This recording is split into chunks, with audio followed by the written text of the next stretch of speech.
Cops and other law enforcement people of Reddit, what were some cases you worked on that made you think that something supernatural, paranormal was going on? Cop here. Real call. I have been on patrol for several years, and love stuff like this. I had a backup officer with me, who witnessed everything. Dispatch sent me to a call in a mountain area late one night. Dispatch said the caller reported several people holding a baby above their heads, and chanting, while standing on her property. The call sounded ridiculous and I smirked as dispatch gave the details. I arrived at the proper address after driving about 20 minutes along a mountain road. There is not much else up here, and it was extremely quiet. No one walks around out here, and there aren't very many cars driving this late. I walked along a gated driveway, through a light wooded area. I found the caller's house, with two dim lights near the front door. The house was surrounded on three sides by heavy woods. I felt a little uneasy, just looking at the house. I knocked on the front door of the house, while standing on a large patio. I heard something move to my left, which startled me because it was close. It sounded like a person, something big. I looked to the left and used my flashlight to light up the patio. I didn't see anyone. I continued to knock. I could hear two voices inside the house. I clearly heard a male and a female. This made me feel a little better. I thought I heard someone on the patio, but it must have been someone inside. The female eventually opened the door. She was terrified, almost crying. She asked me to come inside and to close the door. She led me to the living room, where I saw a very cheap security monitor, almost like a baby monitor camera setup, with audio and video playing. The camera setup only provided live feed. The camera was positioned to view the front door and patio area where I was just standing. The audio was silent as I watched the monitor for a few seconds. The woman began to explain. When I interrupted, and asked her the male was inside the house, I heard his voice. She looked confused and said she was here alone. I was surprised because I know for a fact I heard a male's voice when I knocked. I asked her several times, and initially thought she was lying to me. My partner checked the house and did not find anyone. The woman said she was reading while sitting on the couch, when she heard something over the security camera. She looked at the display and saw two people on the patio, standing at the front door. She heard knocking at the door and called the police. I looked at the monitor, and although it was low quality, I could see the patio and front door area with decent clarity. As the woman continued to explain, the audio on the monitor went from quiet to extremely loud. We all stopped talking. The caller was shaking. I looked at the monitor, but didn't see anyone. Loud audio continued to blast from the speakers. The audio sounded like wind, but it was not windy that night. I asked the woman, "What is that?" and she said, "It's them."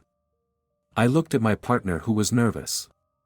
The woman gives me her cell phone, stating she took pictures of the monitor, showing the two people on her patio. I looked through several low-quality pics and didn't see anything.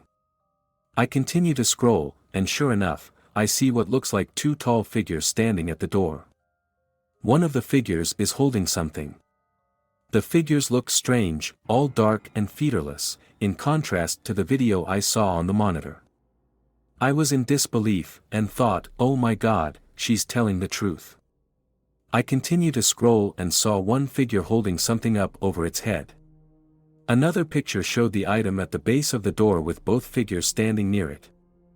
I tried to reason, to explain what could have caused these images, but it was pretty apparent that there had been two subjects on her patio. We check outside, walking the property to the tree line. I mention the movement on the patio, and the male's voice from inside the house. My partner asks me to stop talking about it. We finish checking and return to speak with the caller. She says she will be driving into town and staying at a hotel because she is too scared to stay here tonight. We walk along the driveway back to our cars. My partner jumps into the patrol car and takes off. I laughed, but I felt really uneasy, standing there in the dark. I leave shortly afterward. EMS here. Called to a house with police at around 3 a.m. Relatively small shared house with a lot of rooms and people who don't know each other living there. Caller reports that there is blood everywhere, all on the walls, staircase, in the kitchen, on the doorstep. He thinks one of the upstairs residents is into dodgy stuff, which I assume was meant to be drugs or crime of some kind or whatever. Well, we open the door and sure enough there is blood everywhere. It's all on the floor and all the way up the stairs. It goes into the kitchen too, but stops at the back door. There's a pool on the front doorstep, but not a big one. A couple of cops go upstairs ahead of me. I'm there thinking, well shit, if someone's lost this much blood there isn't a great deal we can do for them anyway, and if whoever did it is still in the house we're about to have a major scrap on our hands. In the UK, police are unarmed. We go to the door the dodgy guy is in, and knock. He kinda answers like, yeah. The cops say they're police and they need to have a word with him. He comes to the door in pajama trousers and says he was asleep. He's not injured and has no blood on him. There's none in his room. He lets the cops have a search and his room is all fine.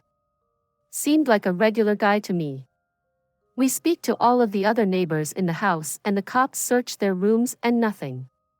No one heard anything, that they told us anyway, and no one had anything suspicious in their room. There was no blood in anyone's bedrooms, it was only on the stairs, hallways, kitchen, and front doorstep. The two cops call for a dog unit to attend and search the area. The dog arrives but tracks the blood no further than the front doorstep.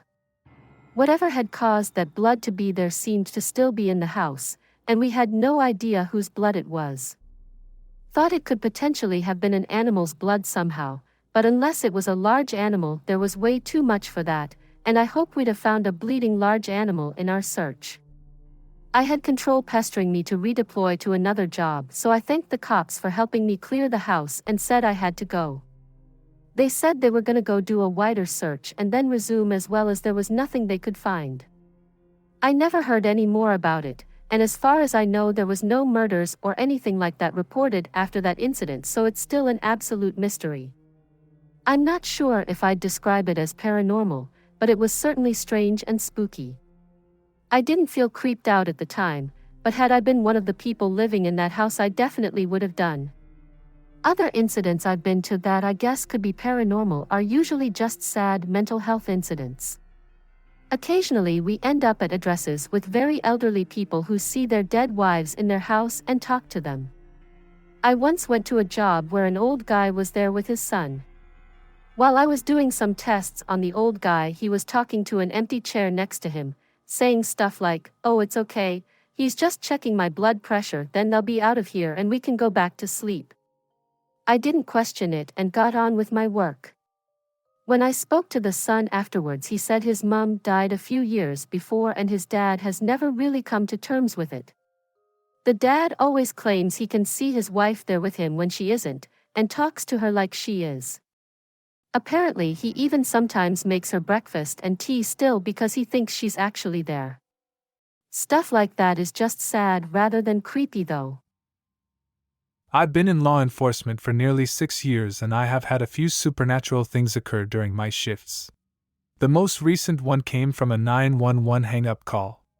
I was riding 2 men on a summer night, and it was probably around 2 or 3 a.m. when we get a call for a 911 hang-up. The only call comments was a call was placed to 911 and upon answering it the person hung up. When dispatch attempted to call the number back, no one answered. The area in which I was working this night I have basically spent my whole career in. There aren't a whole lot of streets I had yet to respond to.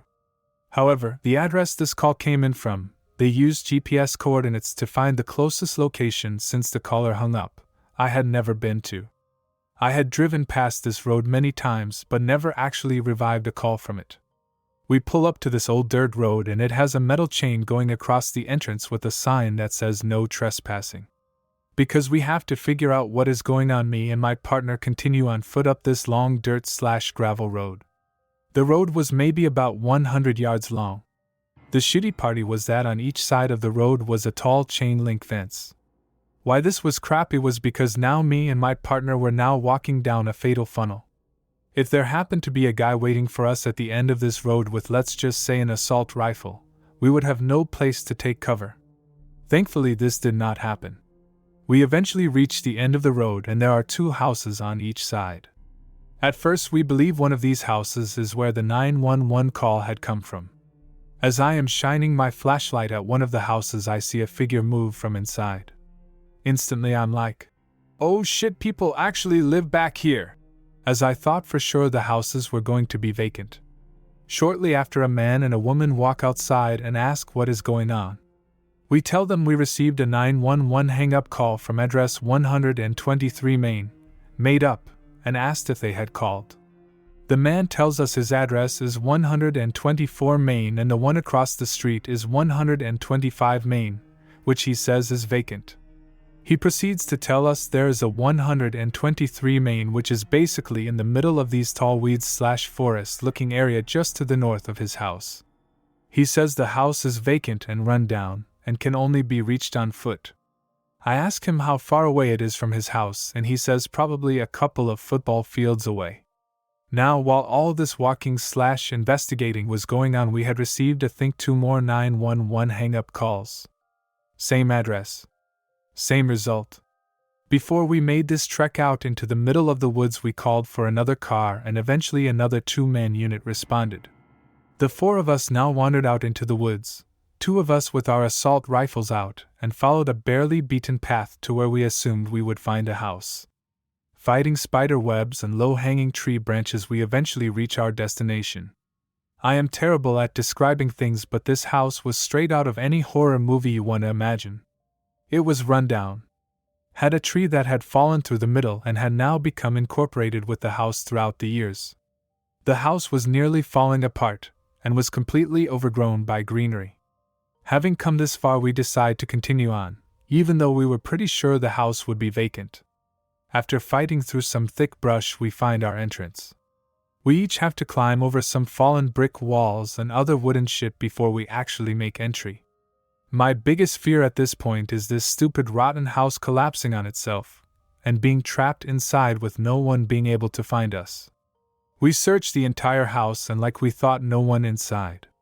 And when I say we searched the entire house, I mean the entire house. Nothing was left unchecked. Feeling satisfied, we all climb our way back out of the bullshittery and start heading back towards where the 2 original houses were. As we walk back, dispatch radios us and tells us they received another 911 hang-up call coming from the same address. This time dispatch tells us they were able to make call back, and when the person answered they could hear what sounded like a child playing on the phone. The 4 of us looked at each other and decided we were done with this call. We had done everything we could up to that point, and were not about to get called back into possibly a demon's house because a child was on the phone. We clear the call and don't receive any more 911 hang-up calls for the rest of the night. Fast forward maybe 6 months and it's dead-ass cold winter. 911 hang-up from the same address. This time it's me and 3 guys who weren't there previously. I tell them the story of what happened and all 3 are super psyched and want to check it out. The 4 of us walk back out to this house, now much easier to get to since the cold had killed off a lot of the greens. The 3 of them decide to go into the house. I wait outside as I already had my fun. They don't make it too far once they realize this house is about to collapse on itself. We all leave again. No call back from a child this time. If I ever go out there again, I'll try and get a picture of the house just so when I tell other people this story they can have a better understanding of how fucked this house actually is.